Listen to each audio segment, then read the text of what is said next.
Bab 019. Kamu hanya alasan, kata Dirga. Manusia sesungguhnya itu memiliki simpati, kamu. La berpaling. Kamu emang sengaja. Tadinya saya sedang mempertimbangkan agar kamu bisa dapat pekerjaan lain, Mbak Ika. Lanjut Bunda Far. Tapi melihat kamu yang seperti ini saya ragu untuk merekomendasikan kamu. Saya minta maaf, tapi saya tidak mau kamu berada di dekat keluarga saya lagi. Kepala Ayah Basuki mengangguk menyetujui hal tersebut. Kami akan memberikan kamu kompensasi, jadi kamu bisa pergi dari rumah ini. Pada akhirnya Mbak Ika benar-benar diusir dari tempat itu. Padahal, kesalahan Bibi menurutnya lebih besar daripada apa yang dia lakukan.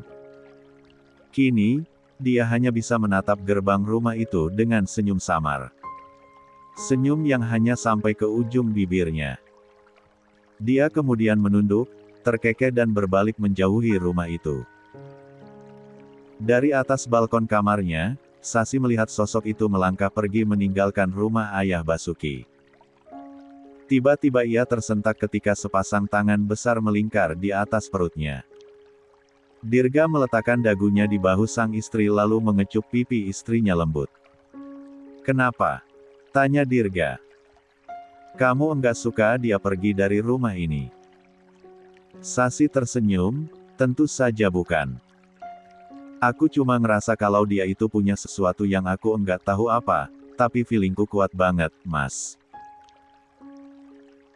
Pria itu melepaskan pelukannya, dia menarik tangan Sasi sehingga mereka saling menatap dengan tatapan dalam. Ada apa? Tanya Dirga khawatir. Enggak apa-apa, Mas. 76. Sayang. Dirga menyentuh dagu sang istri agar istrinya tidak menuduk. Ada apa? Tidak ada yang Sasi katakan, dia malah memeluk Dirga, membenamkan wajahnya di dada sang suami.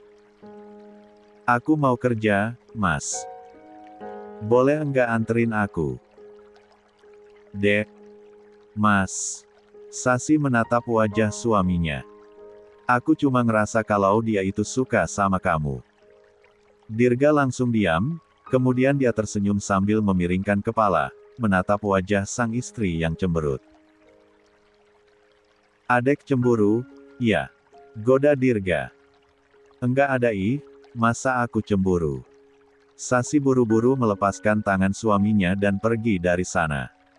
Wajahnya tampak memerah dan dia terlihat begitu gugup. Dirga yang melihatnya tersenyum kemudian mengejarnya. Dek. Hei.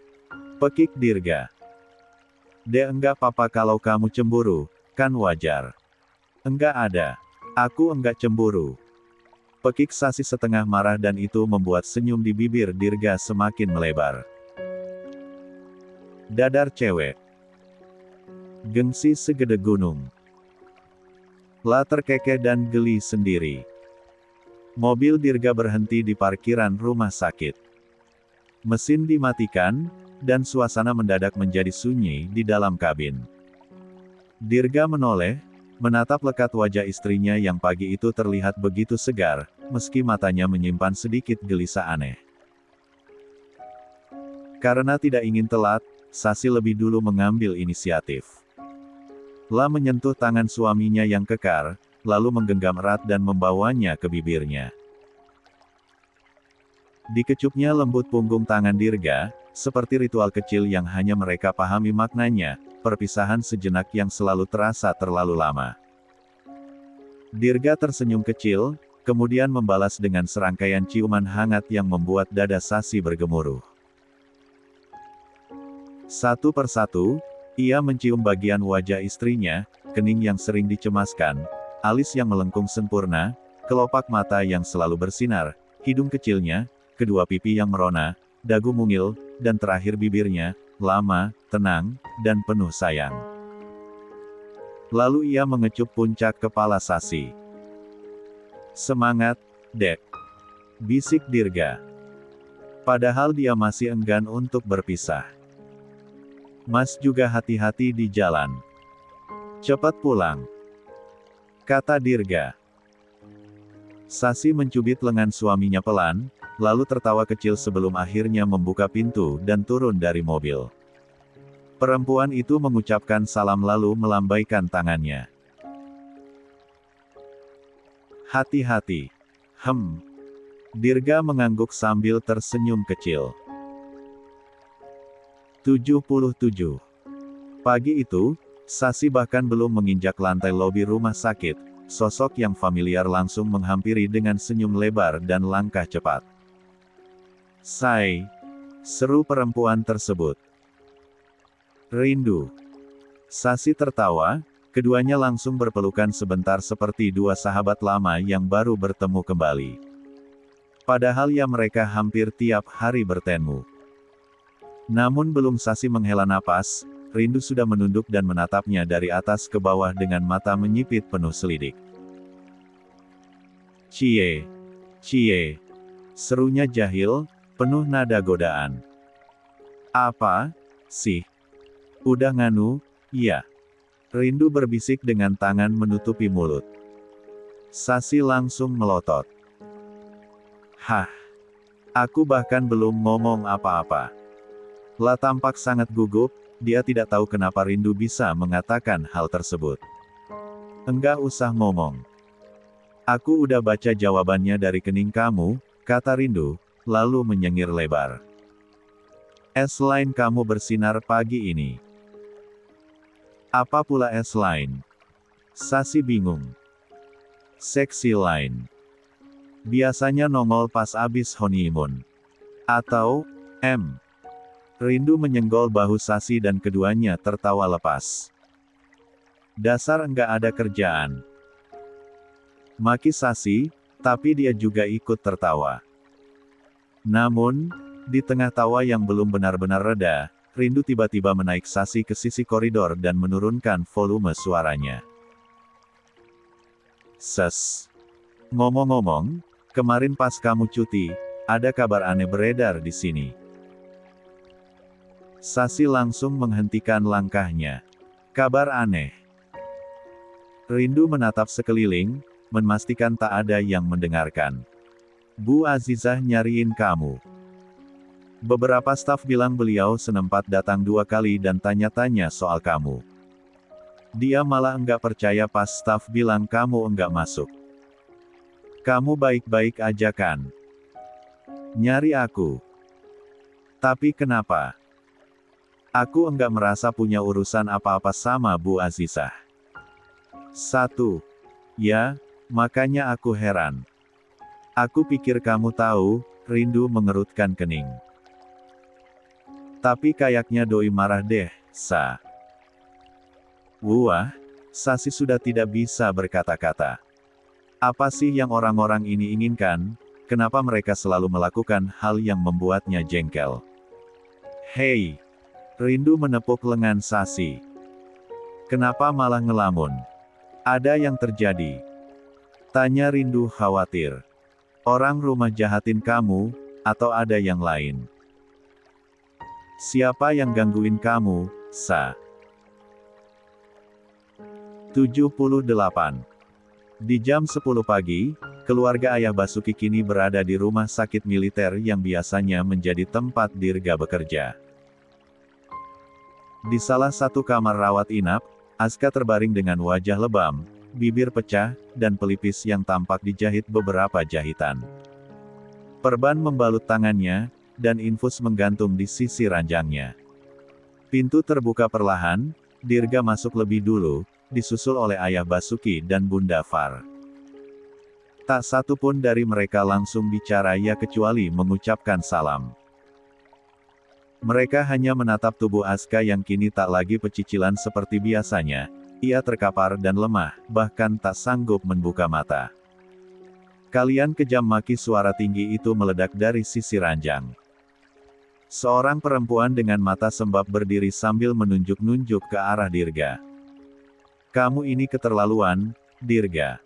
Ini keponakan kamu sendiri. Kenapa kamu hajar sampai begini?" Pria itu hanya menatap datar, tak sama sekali berniat untuk membalas.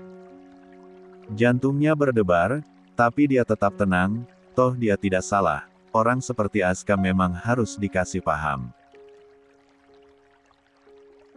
Asuka, ada salah apa sama kalian? Hah? Kami tidak pernah mengganggu kalian. Kami sudah bilang kalau kami tidak peduli pada apapun yang kalian lakukan, tapi kenapa kalian begini? Bu Wirantara tampak masih begitu emosi. Dia bahkan tidak peduli meskipun di sana ada ayah mertuanya. Kalian itu serakah dan egois. Bu, cukup, kata Jenderal Wirantara yang sajak tadi berdiri dengan kedua tangan di saku, mencoba menjaga wibawa meski ekspresi wajahnya menunjukkan kekesalan. Marah-marah pun Asuka tidak akan langsung sembuh. Ekem. Ayah Basuki berdeham pelan. Langkahnya maju 1 meter ke depan, berdiri sejajar dengan Dirga. Ayah enggak akan membela Dirga. Dia memang salah karena main tangan. Tapi kita juga tidak bisa tutup mata. Asuka datang ke rumah kami dalam keadaan mabuk, dan dia mengganggu istriku, sambung Dirga dingin. Dia tidak hanya menerobos masuk. Dia juga berniat buruk. Istriku ketakutan dan itu karena dia. Balas Dirga sambil menatap keranjang. Kamu terlalu percaya sarna istrimu. Bentak Bu Wirantara. Sasi itu perempuan nggak benar. Selalu naik mobil mewah tiap pulang kerja.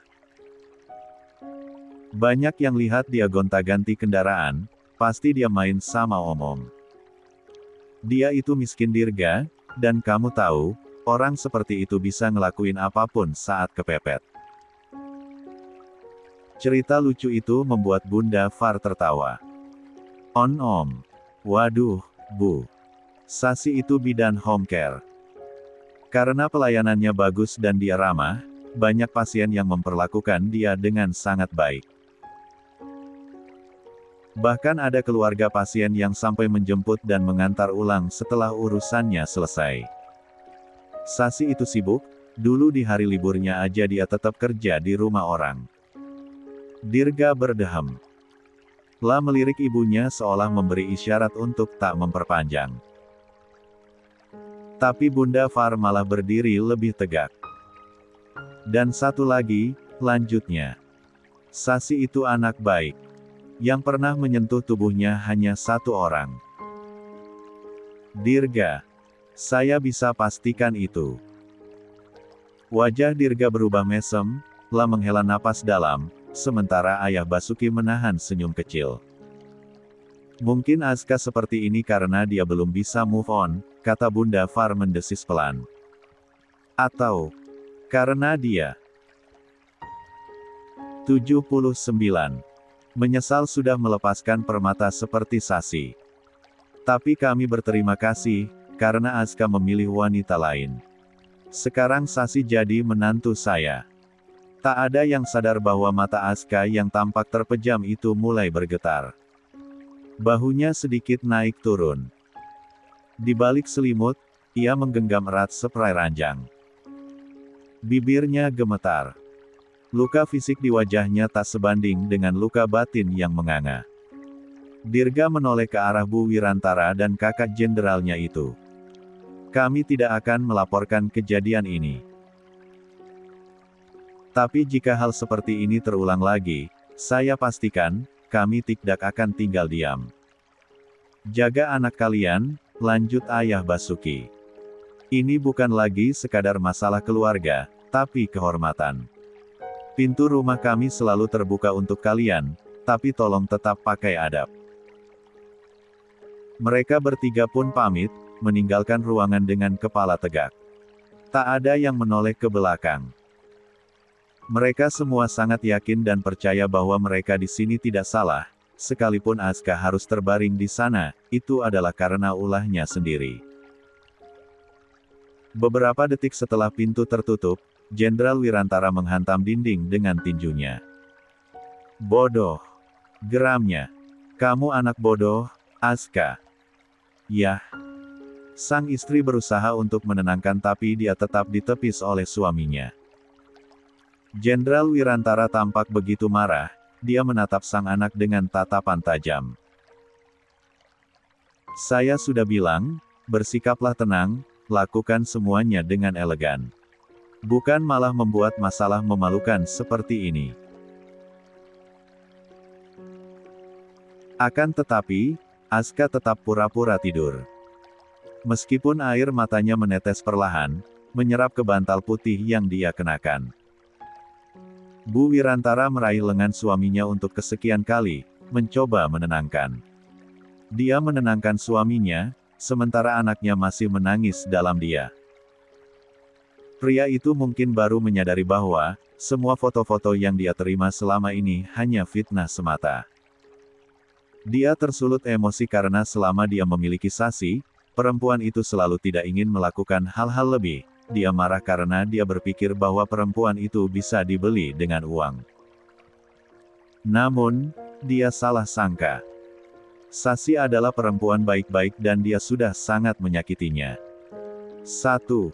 T. Di luar ruang rawat Aska, Amara mendengar semuanya, bahkan ketika tadi keluarga ayah Basuki masuk ke ruangan Aska, dia sudah ada di sana, hanya saja dia bersembunyi saat orang-orang itu hendak pergi. Jujur dia sangat kecewa, dia tidak tahu kalau suaminya ternyata pergi ke rumah kakeknya, dan dihajar di sana bukan di tempat lain. Dia pikir kalau Aska sudah benar-benar melupakan perempuan itu, tapi ternyata dia salah dan suaminya masih menginginkan Sasi. Lalu untuk apa semua hal yang dia lakukan selama ini, apa yang kurang darinya sampai pria itu tidak bisa melepaskan Sasi? Dia jelas-jelas lebih baik, gelarnya pun lebih dari perempuan itu, tapi sepertinya bukan itu yang Aska cari. Amara buru-buru mengusap air matanya, kemudian mengetuk pintu dan membukanya seraya tersenyum. Dia yang 80 sudah mengambil jalan ini, dan dia harus menerimanya. Masalah Sasi, dia akan memikirkan itu nanti. Di tempat lain, di jam istirahat Sasi justru sedang mengobrol dengan teman-temannya. Yania dan Bunga tampak menatap sahabatnya sambil tersenyum-senyum sendiri. Sejak tadi mereka terus menggoda Sasi dan mengatakan kalau Sasi benar-benar sangat beruntung. Pokoknya kamu harus lupain apapun yang terjadi di rumah lama kamu. Mau mereka ngomongin kamu jelek atau berpikir kamu sombong dan lain sebagainya, abaikan aja. Bunga memberikan masukan kepada sahabatnya. Mungkin itu bisa lebih disebut sebagai motivasi. Aku setuju. Sahut Yania. Kamu itu berhak bahagia, sekalipun kamu nggak ngomong apa aja yang kamu alami di rumah itu, dengan mereka menikahkan Amara sama Aska, itu aja udah cukup buat kami tahu semenderita apa kamu di sana. Nggak usah nutupin apapun lagi. Sambung Bunga. Kita juga tahu kok kalau kamu diperlakukan seperti babu di sana. Sekarang, kamu udah punya keluarga baru, fokus aja ada keluarga barumu. Cintai Dirga dengan sepenuh hati, keluarga Pak Baskoro bukan keluarga dari ekonomi biasa saja, kamu akan mendapatkan apapun yang kamu inginkan. Asalkan kamu mau mengikuti kata-kata mereka. Senyum simpul tersungging di bibir Sasi. Dia melirik ponselnya beberapa kali, sebetulnya dia setuju dengan apa yang sahabat-sahabatnya bilang, tapi entah kenapa dia selalu penasaran tentang apa yang akan ibunya lakukan padanya. Belasan panggilan dari ibunya tidak dia jawab, bukan karena dia ingin melawan, tapi dia takut kalau ibunya hanya sedang mencari masalah. Sasi. Bunga menggoyangkan tangannya. Kamu mau kan dengerin omongan kita? 81. Di depan rumah sakit besar itu, Sasi berdiri sendirian. Bunda Far tidak ada, hari ini beliau tidak memiliki jadwal praktik, dan katanya akan menemui seseorang. Dirga pun tidak bisa menjemput, lah dipanggil kolonel untuk membahas sesuatu. Sore itu hujan turun cukup lebat, dia masih berdiri di sana karena menikmati pemandangan yang ada di depan mata. Air hujan adalah berkah bukan? Dia menadahnya dengan tangan kemudian tersenyum.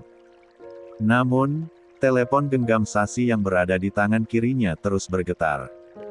Sudah berkali-kali. 99 panggilan tak terjawab. Nama, Bu Azizah, berkedip di layar. Awalnya Sasi enggan mengangkatnya. Tapi entah mengapa, kali ini hatinya bergetar tak nyaman. Dengan ragu, ia menggeser layar dan menekan tombol hijau.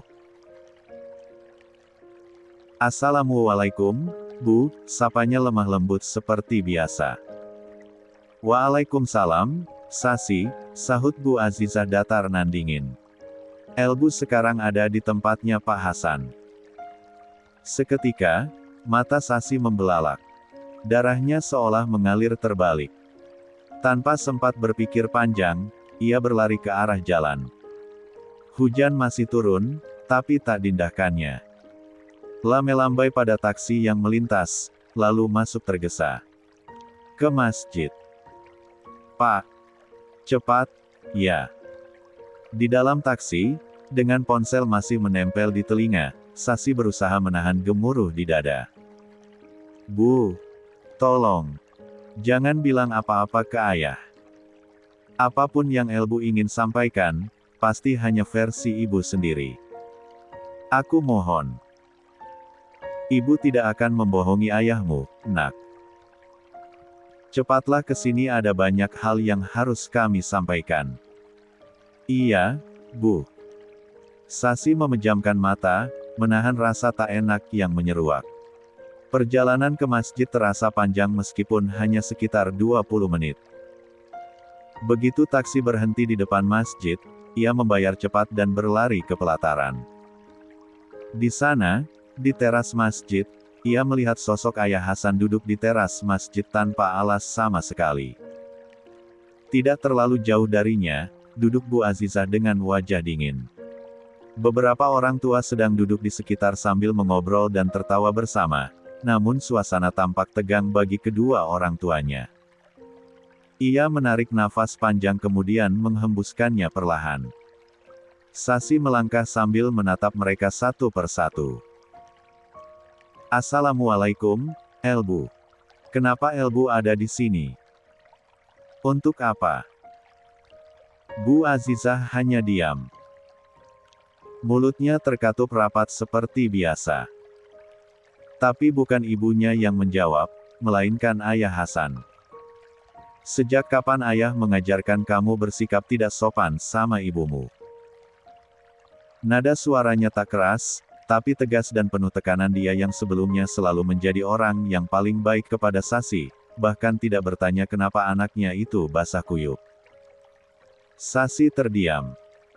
Orang-orang di sekitar mereka mulai bergeser, memberi ruang dan jarak. 82. Ayah kecewa. Ibumu sudah cerita semuanya. Mungkin kamu masih terluka karena masa lalu, karena kakak tirimu. Tapi Sasi, ayah tidak pernah ajarkan kamu balas dendam. Memutus silaturahmi itu tidak baik.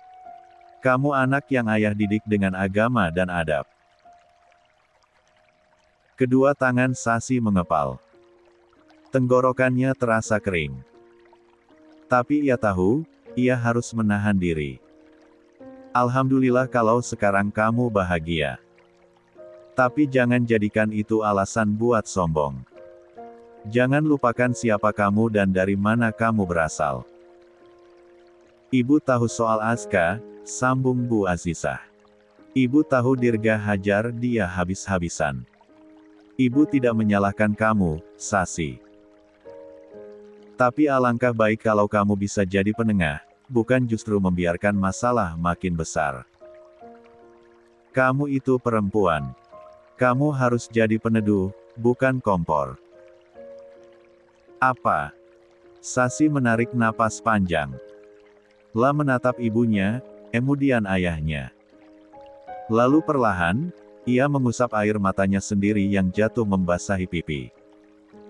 Kami membesarkan kamu dengan cara baik-baik, kami juga memberikan kamu makan dengan makanan yang halal. Tolong, nak. Jangan sampai rasa kecewamu membuatmu merusak dirimu sendiri. Ini semua sudah menjadi takdir, Aska juga sudah menjadi suami kakakmu, tolong jangan ganggu mereka lagi. Raden, kamu juga harus tahu bahwa yang membesarkan kamu adalah kami. Amara ikut berperan atas berdirinya kamu di depan kami saat ini, jadi jangan jahat-jahat sama dia, nak. Kepala Sasi terangguk beberapa kali, dia tersenyum miris dengan mata berkaca-kaca. Terima kasih, ayah. Terima kasih, ibu. Untuk nasihatnya. Aku pamit dulu. Mas Dirga pasti sudah menunggu. La membungkuk sopan, lalu berbalik pergi. Bahkan hanya baru beberapa langkah, dia mendengar kalimat-kalimat yang tidak menyenangkan di hatinya. 2. Tuh lihat, Mas. Anak kamu, itu. Aku nggak ngerti kenapa dia jadi kayak gini. Aku mengajarkannya dengan kasih sayang dan ketulusan, tapi kamu bisa lihat sendiri kan. Padahal kita lagi bicara baik-baik sama dia, tapi dia malah buru-buru pamit alasan suaminya, padahal dia emang selalu menghindar. Wajah Bu Azizah menunjukkan rasa putus asa, padahal yang seharusnya menunjukkan ekspresi tersebut adalah Sasi, bukan dirinya. Tentu saja itu sangat menyakitkan, hanya ayah Hasan keluarga yang Sasi miliki satu-satunya. Dan sekarang pria itu juga lebih percaya kepada mantan istri daripada pada anaknya sendiri. Hujan belum juga reda. Langit sore seperti belum kehabisan air mata, mengguyur jalanan Jakarta dengan deras yang tak kunjung bersahabat. La baru saja tiba di persimpangan, maksudnya ingin menyeberang. Sebetulnya dia bisa saja pulang dengan taksi, tapi berhubung saat ini sedang hujan dia sengaja berdiri di luar agar orang lain tak melihat air matanya. Perempuan itu tidak fokus, dia lebih banyak melamun ya karena saat itu dia memang memikirkan banyak hal. Kenapa Elbu harus seperti itu? Kenapa ayah juga ikut menyalahkanku? Bisiknya, lirih sekali. 3. Di tengah deras yang menggila, ia berdiri di pinggir trotoar, menunggu momen untuk menyeberang. 83. Mobil lalu lalang. Ketika ia merasa cukup aman untuk melangkah, ia pun mulai menyeberang. Tapi ternyata, sebuah mobil melaju cepat dari arah kanan. Terlambat untuk mempercepat langkah. Terlambat untuk mundur. La hanya bisa menoleh sekilas dengan mata membelalak. Astagfirullah. Brak. Di tempat lain. Dirga baru saja menyelesaikan pertemuan dengan atasannya. Beberapa catatan operasi mendesak dan penyesuaian jadwal pelatihan telah dibahas. Begitu keluar dari ruang pertemuan, Dirga langsung membuka ponsel, menekan nama yang sudah sangat ia hafal. Sayang, gumannya sambil tersenyum. Satu nada tunggu 2 kali ketiga kali masih belum diangkat, sampai akhirnya, panggilan tersambung. Tapi bukan suara istrinya yang menjawab. Halo. Dirga langsung mengerutkan dahi. Maaf, ini. Istri saya yang punya ponsel ini. Saya suaminya. Oh, maaf, Pak. Saya orang yang tadi ada di lokasi. Tadi sempat ada kecelakaan mobil, sekarang sudah dibawa ke rumah sakit. Ini. Dompet dan ponselnya tertinggal, saya bawa bareng ke rumah sakit, Pak. Dek. Dunia Dirga serasa berputar. La menggenggam setir mobil yang baru ia buka, lalu menutup matanya sejenak. Apa? Rumah sakit mana? Suaranya naik 1 oktav. Jelas ia sangat panik. Napasnya mendadak sesak. RS Permata Ibu, Pak. Dekat Masjid Al. Istri Bapak. Tanpa menunggu kalimat selesai, Dirga langsung menyalakan mesin mobilnya. Giginya terkunci. Matanya sudah memerah. Ya Allah, Dek. Apa yang sebetulnya terjadi? Dirga mempercepat laju mobilnya.